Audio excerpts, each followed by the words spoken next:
Hello, welcome to learn with Sachi store. तो आज की वीडियो में हम देखने वाले हैं दरखाइम की जो थ्योरी है द सुसाइड, उसके बारे में और उसके टाइप्स के बारे में।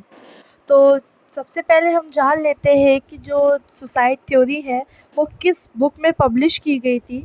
तो आत्महत्या की जो थ्योरी है वो ली सुसाइड नामक बुक में की गई थी पब्लिश, जिसका अंग्रेजी में अनुवाद द सुसाइड है।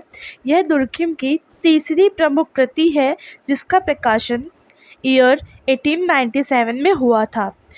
दुर्खिम के अनुसार अब तक आत्महत्या को एक व्यक्तिगत समस्या ही जाना जाता रहा है, किंतु दुर्खिम ने समाज को आत्महत्या के लिए उत्तरदायी माना है।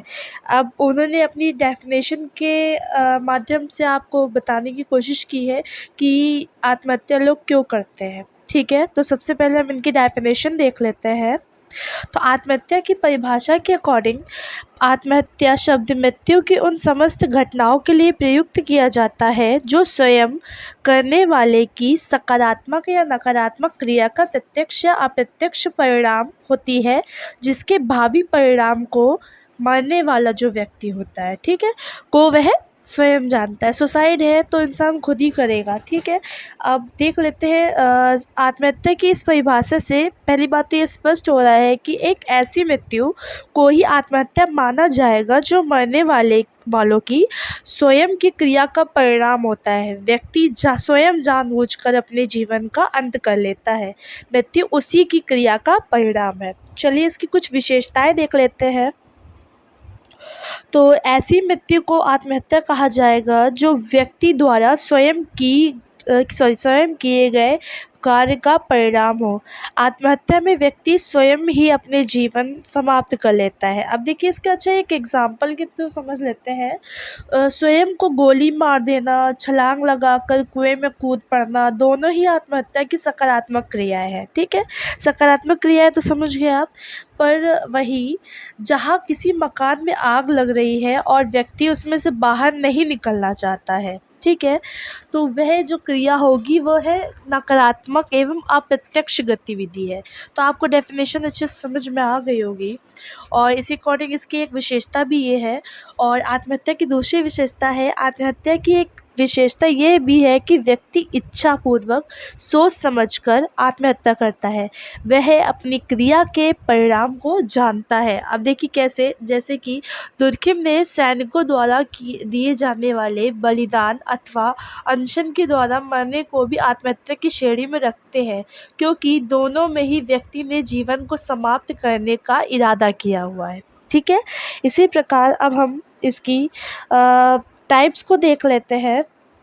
आत्महत्या के टाइप्स, आत्महत्या के प्रकार जो होते हैं वो कितने टाइप्स के होते हैं वो देख लेते हैं। जैसे कि अहंकारी आत्महत्या, परोपकारी आत्महत्या, आदर्शहीन आत्महत्या और घातक आत्महत्या, ये सारे के सारे इनके टाइप्स हैं। तो इसको पहले तो हम नंबर 1 जो हमारा है अहंकारी आत्महत्या, ठीक है, उसको जान लेते हैं कि वो क्या होती है। अच्छा, अहंकारी को हम लोग एक प्रकार से आत्मसम्मान की आत्महत्या के रूप में भी देखा जा सकता है। ठीक है, देखिए एक ऐसी आत्महत्या यह अक्सर तब होती है जब कोई व्यक्ति अपने जीवन में बहुत अधिक अपमान या मजाक या अपमानजनक स्थितियों का सामना करता है। ठीक है, एक एग्जांपल देखते हैं इसका। अच्छा, एक जो छात्र है वे परीक्षा में असफल हुआ, ठीक है, उसके कारण उसने अपने परिवार और समाज के सामने अपनी गरिमा खो दी, ठीक है, अपने सब रिस्पेक्ट खो दी और उसने आत्महत्या कर ली।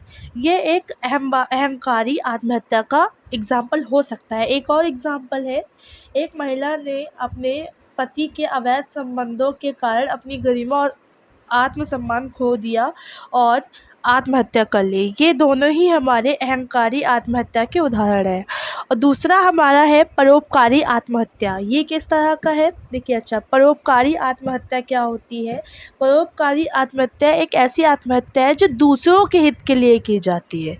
अपना हित नहीं देखा जाता, वहाँ दूसरा दूसरों के लिए हित देखा जाता है। यह अक्सर तब होता है जब कोई व्यक्ति अपने परिवार या समाज या देश के लिए बलिदान देना चाहता हो। इसका एग्ज़ाम्पल हम लोग ऐसे देख सकते हैं, जो रानी लक्ष्मीबाई है, उन्होंने 1857 के सिपाही विद्रोह में अंग्रेज़ों के खिलाफ लड़ते हुए अपनी जान दे दी ताकि देश की स्वतंत्रता और सम्मान बचा रहे। इसका एक और एग्ज़ाम्पल देख लेते हैं। एक सैनिक ने युद्ध में अपनी जान दे दी ताकि अपने देश और साथी सैनिकों की रक्षा हो सके। इसके लिए ये दो एग्ज़ाम्पल बेस्ट है, आप इसको एग्ज़ाम में लिख सकते हो। और एक हमारा तीसरा जो टाइप है आत्महत्या का, वो है आदर्शहीन आत्महत्या। आदर्शहीन आत्महत्या एक ऐसी आत्महत्या होती है जो इच्छा पूर्ति ना हुई हो, किसी इंसान की इच्छा पूर्ति ना हुई हो तब वह इस प्रकार की आत्महत्या करता है। ठीक है। इसमें क्या होता है, ये अक्सर तब होती है जब कोई व्यक्ति अपने जीवन में किसी भी तरह के आदर्श मूल्य या लक्ष्य को नहीं पा पाता। मान लीजिए एक व्यक्ति ने अपनी नौकरी खोने के कारण आत्महत्या कर ली, यह है हमारी आदर्शहीन, ठीक है, आत्महत्या का एग्ज़ाम्पल हो सकता है। और एक और है, मान लीजिए एक युवा व्यक्ति ने अपनी प्रेमी या प्रेमिका के साथ ब्रेकअप के कारण आत्महत्या कर ली, ये भी हमारा आदर्शहीन आत्महत्या का ही उदाहरण है। ठीक है। और यहाँ पर हमारा लास्ट वाला है घातक आत्महत्या। घातक आत्महत्या क्या होती है? घातक आत्महत्या एक ऐसी आत्महत्या है जहाँ कोई व्यक्ति अपने जीवन को समाप्त करने के लिए किसी अन्य प्रकार या अन्य व्यक्ति की हत्या करने के बाद आत्महत्या कर लेता है। ठीक है। मान लो एक व्यक्ति है जिसने अपनी पत्नी और बच्चों की हत्या कर दी और फिर आत्महत्या कर ली, ये हमारा घातक आत्महत्या पे आता है। ठीक है। एक और एग्जांपल इसका देख लीजिए, जैसे कि एक युवक ने अपनी प्रेमी की हत्या कर दी और फिर आत्महत्या कर ली, ये हमारा दोनों ही घातक आत्महत्या के एग्जाम्पल हो सकते हैं। सो अगर आपको मेरी वीडियो अच्छी लगी so please like, subscribe and share, and thanks for watching.